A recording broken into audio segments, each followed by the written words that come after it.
Hello, welcome back to my YouTube channel Divya unfiltered. സുഖമല്ലായിരിക്കും. മുഖസൗന്ദര്യം വർദ്ധിപ്പിക്കാൻ വേണ്ടിയിട്ട് ഏറ്റവും നല്ലൊരു ചേരുവയാണ് നമ്മുടെ മുൾട്ടാണി മിട്ടി അല്ലേ? എല്ലാവർക്കും അറിയാലേ മുൾട്ടാണി മിട്ടി വെച്ചിട്ടുള്ള ഫേസ് പാക്കുകൾ. മുഖക്കുരു മാറാനോ മുഖക്കുരു വന്ന പാടുകൾ മാറാനോ അതുപോലെ മുഖത്ത് തിളക്കം കൂട്ടാനോ ഒക്കെ ഇത് സഹായിക്കും അല്ലേ? അതുപോലെ നമ്മൾ ചർമ്മത്തിൻ്റെ pH നില സന്തുലിതമാക്കാനോ പിന്നെ മുഖത്ത് കൂടുതലായിട്ട് വരുന്ന എണ്ണമയം നീക്കം ചെയ്യാനോ ഒക്കെ ഇതിന് നന്നായിട്ടുള്ള കഴിവുണ്ട് അല്ലേ? ഈ എന്താ പറയണ്ടേ നമ്മളെ ഈ മുൾട്ടാണി മിട്ടി വെച്ചിട്ടുള്ള 2-3 ഫേസ് പാക്ക് ആട്ടോ ഞാനിന്ന് പറഞ്ഞിരുന്നത്.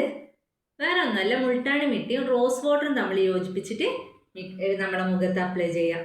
നല്ല റിസൾട്ടാണ് കേട്ടോ.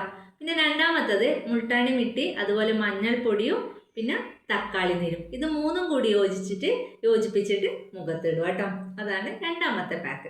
മൂന്നാമത്തത് മുൾട്ടാണി മിട്ടിയും അതുപോലെ തൈരും കൂടി മിക്സ് ആക്കിയിട്ട് നമ്മളെ മുഖത്തിടാം കേട്ടോ. ഈ മൂന്നും നല്ല അടിപൊളി റിസൾട്ട് തരുന്ന സംഗതികൾ തന്നെയാണ് കേട്ടോ. ഏതാണ് നിങ്ങൾക്ക് ഇഷ്ടം എന്ന് വെച്ച് കഴിഞ്ഞാൽ, ഏതാണ് നിങ്ങൾക്ക് കൂടുതൽ റിസൾട്ട് തരുന്നതെന്ന് വെച്ചാൽ തിരഞ്ഞെടുക്കാം കേട്ടോ. ഈ എന്താ പറയണ്ടേ മുൾട്ടാണി മിട്ടി ഈ തക്കാളി നീര് അതൊന്നും പറ്റാത്തവർക്ക് വേണമെങ്കിൽ മുൾട്ടാണി മിട്ടി വെള്ളവുമായിട്ട് യോജിപ്പിച്ചിട്ടും അങ്ങനെയും ഇടാം കേട്ടോ. ഈ തൈരൊന്നും പറ്റാത്ത ആൾക്കാരുണ്ടാവും അല്ലേ? അങ്ങനെയുള്ളവർക്ക് മുൾട്ടാണി മിട്ടി വെള്ളവുമായിട്ട് മിക്സ് ആക്കിയിട്ട് അങ്ങനെയും ഇട്ട് കഴിഞ്ഞാലും നല്ല റിസൾട്ട് തന്നെയാണ് കേട്ടോ. എല്ലാവരും ചെയ്ത് നോക്കണേ, അഭിപ്രായം പറയണം കേട്ടോ. Okay, by.